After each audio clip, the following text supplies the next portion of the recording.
While we're waiting for everybody to join, I'll just give an overview about what we're going to talk about today. So today we're going to talk about all of our National Geographic student travel programs that are available for summer 2024.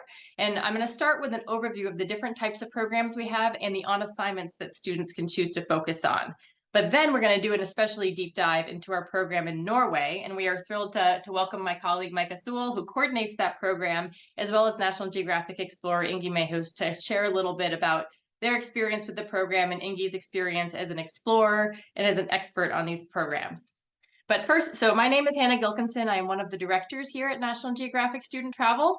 I have been designing and leading programs for the past 15 years, and my background is in wildlife biology. So I have primarily helped with the programs that have a focus on conservation and science. And I mentioned I will be inviting Micah a little bit later on to share a little bit, so I'll let him introduce himself when the time comes. But we'll be happy to answer any questions that you have. So please feel free to put those in the Q&A chat at the bottom of your screen, and we will answer them either in the chat or live at the end of the webinar if they're not answered throughout the course of our conversation today. And we're also going to be recording this so that we can send it out to anyone who is registered, who's attended, and then you can share it with anyone who you think might be interested in learning a little bit more. We'll also post it on our website, so you can find it there as well. All right, so I will get started. So the National Geographic student travel programs are unique educational opportunities that allow students to explore and learn while connecting to the missions of the National Geographic Society. The Society is a nonprofit organization committed to using the power of science, exploration, education, and storytelling to illuminate and protect the wonder of our world. These programs provide an opportunity for students to get out into the field with National Geographic explorers and to engage with their surroundings as they learn skills and explore fields such as photography, conservation science, geology, engineering and technology, and storytelling. The hope is that students return home with an explorer mindset, curious and inspired and ready to observe and engage the world around them, but also with a real sense of responsibility and respect for other people, cultures, and the natural world. This summer, we have 3 different types of programs for high school students. They are exploration, university workshops, and photo workshops. And I'm going to just briefly run through these different types of programs. The Norway program we're talking about later is one of our exploration programs. So these programs are designed for students who are completing 9th through 12th grade or the equivalent. We do have some 8th grade students who choose to join us on these programs, and we do make those exceptions. So please do give us a call if you think that your student is ready for that. But the exploration programs are traveling programs. They generally have 16 to 24 students and 2 to 3 leaders plus the National Geographic Explorer. And when students apply for an exploration program, they pick a specific on-assignment focus. So each exploration program has 2 on-assignments to choose from. There's photography, there's climate science, wildlife conservation, and anthropology, culture, and tradition. And on these programs, students can expect to spend part of their day with their on-assignment group and then part of the day participating in whole group activities. But on-assignment really allows you a narrow focus within the larger program through which to experience the program. The university workshop is based in Cambridge on the campus of MIT, and it focuses on technology, engineering, and robotics. And this is a larger program. It will be around 50 students and 6 to 8 leaders plus an explorer. So throughout this program, we visit labs, we participate in workshops, and we look at how explorers and researchers at MIT and across Cambridge are using cutting-edge technology to address issues impacting the world. On this program, students are then challenged to consider issues in their own communities and, taking what they've learned and discussed during the program, develop a final project that could address that problem. Our photography workshops are offered in Yellowstone, and these are intensive workshops where students get out into the field every day with their trip leaders and a National Geographic photography expert. They learn everything from composition and technique to storytelling, and this program has a strong emphasis on editing as well. And that's because there's a final gallery opening of images at the end, and that is open to friends and family as well as the public who are able to come in and see what our students have produced in the program. So for all of these programs, it's really important to know that you don't have to have any former experience, just really a curiosity and a desire to learn and to explore. And we will be happy to walk you through what to expect. We provide detailed packing lists. If you're going to be doing photography and you have questions about gear, you can give us a call, and we also provide you a list of what we'd recommend. And then the instructors really work with students at whatever level they join us at. So these themes that we have, the students will use as a lens through which they explore the destination. I'm going to go through those just really quickly here. And I just want to point out that all students are working on a final project of some sort. And I think you might hear Mike and Ingi talk about this a little bit later. This could be a photo gallery or a presentation of best images for any students in the photography on assignment. It could be a short written piece or a field journal presentation by the wildlife conservation students. It's really a chance to get creative. There's no expectations or limitations. They're not meant to be high pressure, but they're really a chance to dive into a question that the student comes to the program hoping to answer, and then to share back with the rest of the group and family and friends back home what they've learned. So each on assignment will have a trip leader dedicated to teaching and working with students on their projects, and the explorers work with all students regardless of their focus. So we often do have students call, unable to decide which on assignment they want to choose. So please do give us a call, and we're happy to kind of walk you through what the options are and help you answer that question. So the anthropology, culture, and tradition on assignment is one that is offered on our Norway and Japan programs. Climate and geology is unique to our Iceland program. And the innovation, technology, and robotics is unique to the university workshop at MIT. Photography is an on assignment that is on all of our exploration programs, as well as the sole focus of the photo workshop. And wildlife conservation is offered on Ecuador and Galapagos, Namibia, and the Canadian Arctic. So that is the introduction. I will now pass this over to my colleague, Micah, to talk a little bit more about our program in Norway. Great. Thanks so much, Hannah. And thanks everyone for tuning in today to learn more about our program in Norway and to meet our Norway program expert, Ingi Mehus. My name is Micah Sewell. I'm program director with National Geographic Student Travel, and I organize our program in Norway. So we've been bringing students to Norway since 2019. Personally, it's my favorite destination to travel and explore. And I am very excited to share more about it with you today. So we have two sets of dates in Norway, June 26th to July 12th and July 12th to July 28th. Both of those are open for enrollment right now. We'd love to have you join us. And I'm just going to walk through the itinerary over these next two slides so you can get a sense of what the program kind of feels like. And we have four main stops that we make on the Norway itinerary. We start the trip in Jotunheimen National Park, which is home to Norway's highest mountains. This is a really singular place in Norway. There is a network of hiking cabins and huts that cross the whole country. Some of the oldest ones are right here in Jotunheimen National Park, and we stay at one of those for the first 4 nights of the program. And that is where Ingi joins the program and will be with our students. So it's a really fantastic time for students to get to know each other, get to know Ingi, be immersed in this incredible landscape. So the top right and bottom left photos, those are both from Jotunheimen National Park. So the students are staying in cabins, eating communal meals in the dining room that are provided by the fantastic staff of the cabin. And then we're going out on hikes every day, exploring this amazing landscape. From there, we'll head back to Oslo, which is where everybody will fly into. So we'll head back there. It's about a 3-hour trip. And we'll have 3 days in the city. So Oslo, capital of Norway, a really booming, bustling metropolis as far as those go in Norway. The waterfront area is really under this massive redevelopment project. So all of these beautiful buildings you may have seen pictures of the Opera House, for example, which was built to look like a glacier kind of sliding into the water. All of these really iconic public buildings anchoring the waterfront, which is one of the centers of the city of Oslo. And we have a chance to explore that as well as some of the beautiful public works in the area. And we'll see some of those on the next slide. So this photo in the bottom middle, this is the centerpiece of the largest public park in, I believe, in the world. This is called Vigelandspark. And so there's a massive sculptural installation, all built by one man in his workshop.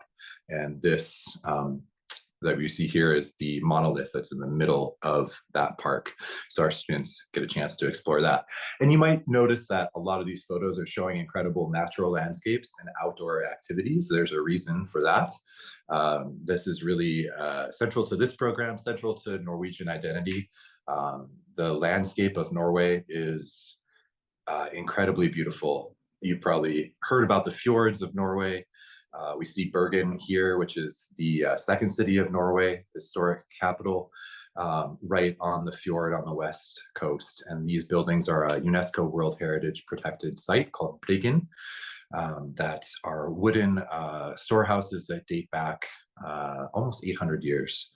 And so that's the last stop of the program. We go to Bergen and have a chance to explore that beautiful historic city.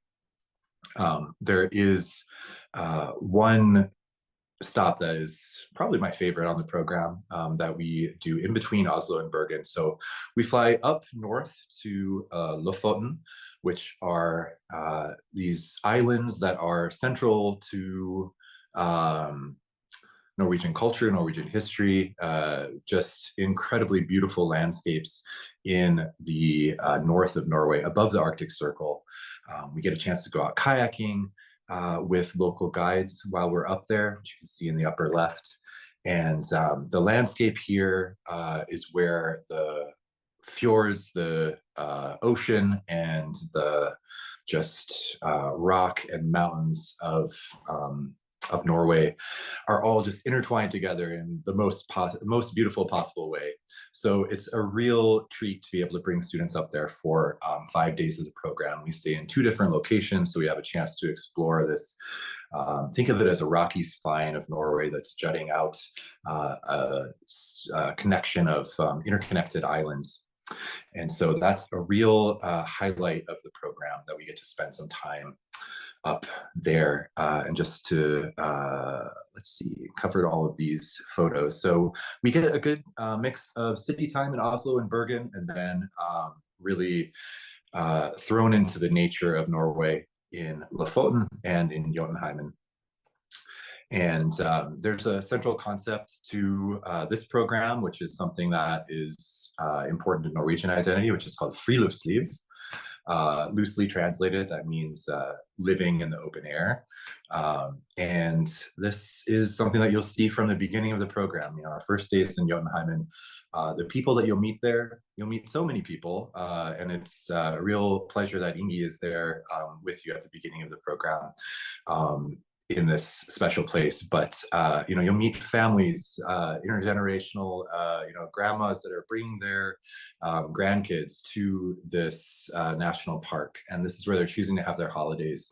Very common thing for Norwegian families to do. So spending time in the outdoors and really appreciating everything that the Norwegian natural landscape has to offer is really a central piece of Norwegian identity that you'll learn about on this program. And we carry that thread through from the very beginning. So I hope that that was a helpful overview of this really incredible program. Would love to answer any questions that you have about Norway or any of our other programs for summer of 2024. So please don't hesitate to reach out and get in touch if you do have questions. And yeah, I'd love to turn it over to Ingi now. So with that, it's my pleasure to introduce Ingi Mehus. Ingi is a storytelling facilitator, a social entrepreneur, and a National Geographic Explorer who's dedicated to cultivating an inclusive and equitable world that celebrates diversity. Her work brings her around the world to facilitate personal storytelling journeys that foster empathy, proximity, and collaborations between diverse groups of people and places. She's the founder of Pocket Stories, which is an organization based around the idea of expanding our concept of who a migrant is and what migration means. And I'm so pleased that she's returning after joining our Norway expedition in 2023 last year, and that our students are going to continue to have the opportunity to learn and travel with her this coming summer. So Ingi, welcome. Thank you so much, Micah. It's absolutely thrilling to be here. Very honored to get to share my experience and join this program again. So a little bit about who am I? How did I become a National Geographic Explorer and quote unquote an expert in Norway? So to answer these, what is to me three intertwined questions, I will go a little bit back in time. So I was born in Korea, and then I was adopted to Norway to a Norwegian family on the western part. So, Michael was talking about friluftsliv. That was my childhood, growing up, hiking in the mountains, winter or summer, being along the coast, but being outdoors throughout my whole childhood. That was integrating who I am. I also grew up a little bit different, being adopted. So I was always curious of everything that was different and was wondering what else is beyond this community that I grew up. And this curiosity for finding different people, lifestyles, cultures really led me to travel, study, and work abroad. And after some years, I was really drawn to a career in working with migration because I started finding myself connected to this topic. And I started working with the United Nations High Commission for Refugees, International Organization for Migration, and local refugee centers across 3 different continents, where I learned about migration from a legal protection perspective, labor movements, integration, social issues, and so forth. But above all, I felt that I learned about it really meant to be a migrant, which I found out is to be human. It's about finding love, belonging, community, and purpose. And while I was working with migration, I wasn't very satisfied around the narratives around migration. I realized they weren't inclusive. I couldn't see myself in this narrative. And I wanted every voice to matter. And growing up differently, I knew the importance of value dialogue across difference. And that's where I founded Pocket Stories, this nonprofit that really wanted to empower young people with the elderly, with different backgrounds and in faith and culture to come together to find the voice, uncover their stories, and share them with each other. And that's how I guess I evolved to become what I call a storytelling facilitator. And under this umbrella of Pocket Stories, with a big team, a quite diverse team, we started a project called Roots Guide. And we created these 2 books here. And it's a guidebook that invites people to connect with people and places within their own community and neighborhood, community, country, and abroad. And it's built with stories of very different people with very different migration background. And even though this book was designed to learn about people and places around them, it's designed in a way that it actually holds up a mirror to self. Because I believe that's what genuine and true travel does. Yes, you learn about other people and places, but most of all, you learn about yourself. And it was this project that National Geographic Society supported and how I become a National Geographic Explorer. So when I then got invited to be part of this opportunity to travel with young people who also get to embrace this explore mindset, I said, of course. I mean, it embodies everything that I love: storytelling, exploration, learning about itself, learning about each other, and new places. And joining last year for me was so fun and meaningful. That's the 2 words. I can't pick one or the other. They were really both. And in this capacity, I have what I call a more formal role, which is, to really support the students and young people in developing their on assignment projects. So within photography or anthropology. And between hiking in the mountains and doing this really fun, leisure or adventurous activities, what I do is to host these mini workshops around storytelling and talk about the places that we are and host interactive sessions. I offer a listening ear when they talk about the projects. I share my experiences and new perspectives on how to develop the stories that I want to tell with the projects. And of course, I love to talk about my Norway, and it's usually always depicted very traditionally, but I love to talk about Norway also through the lens of migration and reflect upon the stories of our time right now. And in the storytelling activities, I love to also bring my expertise, which I think is crucial in, when you become an anthropologist or photographer. And what I think is particularly unique about this program, it's not just about learning about these disciplines of storytelling, anthropology, and photography, but I love how we learn about them in the National Geographic context, because what I see students experience, and honestly myself too, when I went through my traveling experiences and did meaningful interaction and learning, is that you start finding your voice as a young person, and that's really freeing. You start building a confidence, and you start valuing yourself more broadly, because you start connecting and understanding yourself with people and places beyond your own community. It makes you forming meaningful relationships and friendships. And those interconnections that you have with the people who are coming from your own country, from maybe different parts of your own country, and then you're placed in new contexts. And every time you're having conversation with your group or the people you travel, you start seeing the connection that we have to each other. We're all interconnected. And this is where my passion really lies, to create these travel experiences that are very different from being a tourist.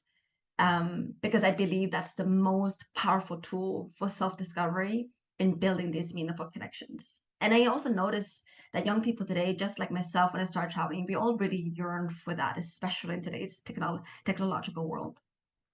So last year, what really I sit with is like one student who was a photography student who wanted to explore through photography the connection they had to the land through the grandmother who had Norwegian ancestry, and understanding, who am I in this context? Where do I come from here? And how can I bring that back home to US? Another one used anthropology to learn about the different values being held and articulated in Norway, to better understand and articulate their own values of who they are now and bring that back home. And I think all of these experiences are instrumental in shaping global citizens and young leaders of tomorrow that we all need, that we need to understand ourselves better. We need to understand each other and how we're profoundly connected. I think that's the explore mindset. And whether we know it or not, whether we like it or not, this is what we need. And this is what we need for a more inclusive and sustainable future. And lastly, a little bit more my informal role, which I think is just as important. There are just some small parts that are formal because we have plenty of time where we're just like hiking, talking, sharing meals, even playing together. And I think it's in this part where I see my role, it's all about us to really get to know each other and build trusting relationships, so that when we go and do the on assignment, we have that really good foundation of understanding each other, trusting each other, and having the courage to kind of go a little bit outside comfort zone to learn about, photography, or anthropology, but most of all about the people that we're meeting along the way. So I would sum maybe the experience of what you can expect. I see this journey as adventure, new insights and skills, new friendships, and self-discovery in a safe, caring, and personally designed environment for the students, and also the leaders and people like me who come on board. So a little bit about how I see. I don't know if you have any questions. I'm all for it. Please let me know if you have concerns or any needs that you would like for me to address. Hannah, over to you. Thank you so much. That was wonderful, and just great to hear a little bit about how you got where you are. And yeah, it's always lovely to hear from explorers about the journey they've taken. And I think we get to experience a little bit today, but that's one of the, I would say, most rich parts about these programs as well, is for students who are starting to think about where they want their journey might take them, and the questions they have, being able to learn from the explorers, from their leaders, and from the people they meet along the way. There's so many inspirational stories out there. So speaking of leaders, I'm going to talk a little bit about some of our leaders before we move on to the application process and the Q&A. So all of our trip leaders are incredibly accomplished, dynamic individuals who just love working with students. So they're professionals in their field, and they take time from their schedules to come and join us each summer, because they really enjoy and love the curiosity and the diversity of the students that these programs attract. So they are with the group for 24/7 for the entire duration of the program, from departing the airport, the airport in the United States, to returning at the end. And they oversee everything from the teaching of the on-assignment projects, yes, but also health and safety, group dynamics, and they're just very well established in their fields. And so for a student interested in a career in, photography, or, anthropology or wildlife conservation, hearing the paths they've taken, what has inspired them, and, where they are now, can be really impactful. They are all CPR certified, first aid certified, and just incredible individuals. So I'm just going to quickly talk about a few of the examples. Alex Silva, she's an educator who has taught students ranging from middle school to college level, and she's one of our wildlife and conservation leaders. So she's very well versed in everything from, remote field work to camera traps. And she recently returned back to Chicago after 6 years of teaching conservation courses in the Virgin Islands. Alex has been with us since 2009. Leonardo Carrizo is a photographer and multimedia journalism professor at The Ohio State University, and he's been leading photography programs since 2015. Mariela Vasconcelos was born and raised in Brazil, and she is a traveler, educator, and a dive instructor. She's currently, her PhD research is focused on neglected tropical diseases and cellular and molecular biology. William Liu has actually led our Norway program many times in the past. He is a photographer and videographer who's been with us since 2011. And primarily, he has led photography programs with us in Asia and Europe and Scandinavia. These are just a few of our leaders. I would definitely encourage you to go to our website and read the bios for all of our trip leaders and explorers. It's just inspirational to kind of see who they are and who might be joining these programs this summer. So these are all of our programs for this year. I will say, if you're interested in joining us this summer, I would encourage you to apply as soon as possible. We are seeing some spots be limited on certain destinations, but we do have space at the moment. So please, if you're interested, give us a call. You can see full itineraries and the dates on the website, and we'd be happy to put you in touch with the director and to walk through the program, as Micah just did with Norway today. Our application process is, we try to keep it quite simple. It is an online application with basic information, name, age, where you're from, and asking you to choose both the first and the second choice of programs. And then you'd be asked to put down a deposit of $700 that will hold space in the program while you get the next pieces in. And those pieces are a short personal statement. So that's just a paragraph or two about, why are you curious about this program? What is it you hope to accomplish? It's not a college essay, but we do want to know, what's motivating you and what sparks your curiosity about the destination and the topics. So we would ask for a personal statement, and then the email addresses for 2 references. These can be teachers, coaches, mentors, people that really know you well enough to know how you might do in a program, engaging with your peers, helping be part of an inclusive community, and stepping outside your comfort zone a little bit. We'll email them a reference form to complete. And then once we have those materials, we can take a look, and our admissions team will get back to you with a decision pretty quickly. And then you'll have access to what's called the digital locker. That is the one-stop resource for everything you need for the summer. The packing list and photography list that I mentioned before, that will be in there. A link to our summer blog that parents and families can follow along with if they want to be able to live vicariously through their students' journeys. All of that will be in there. And then we're also here, 24/7 during the summer for any questions that come up, any issues, any concerns at all. And we're here, of course, throughout the spring to help you get ready for these journeys. So that is the application process. And as I said, just do give us a call if you have any questions. And I guess I just want to end by saying that, these programs they're life-changing experiences. They're fun, and they offer the opportunity for students to learn from experts and guides who are just leaders in their field. And the goal of these programs is to empower students with the skills and the tool sets to go back and become leaders in their own communities. And that is certainly something we've seen over the years on these programs. So I also want to mention that we do strive to bring together students who share curiosity for the world, and we have a strong emphasis on community, inclusivity, and a positive group dynamic as a core pillar of the student travel experience. So I would encourage you to be part of that experience. And again, we welcome all any questions that people might have. Micah, here's a question maybe you could answer that just came in on the Q&A, as whether or not there's a chance to meet and interact with any of the Sami while we're in Norway. Yeah, that's a great question. So we go in Lofoten is the kind of closest that we get to the Sami, traditional homelands. We have met with Sami, I think once in the past on the program, and it's something we would really love to do. And it just kind of depends on how we can arrange that. If kind of basically logistics of getting that to happen, but we do have some contacts that we've worked with in the past.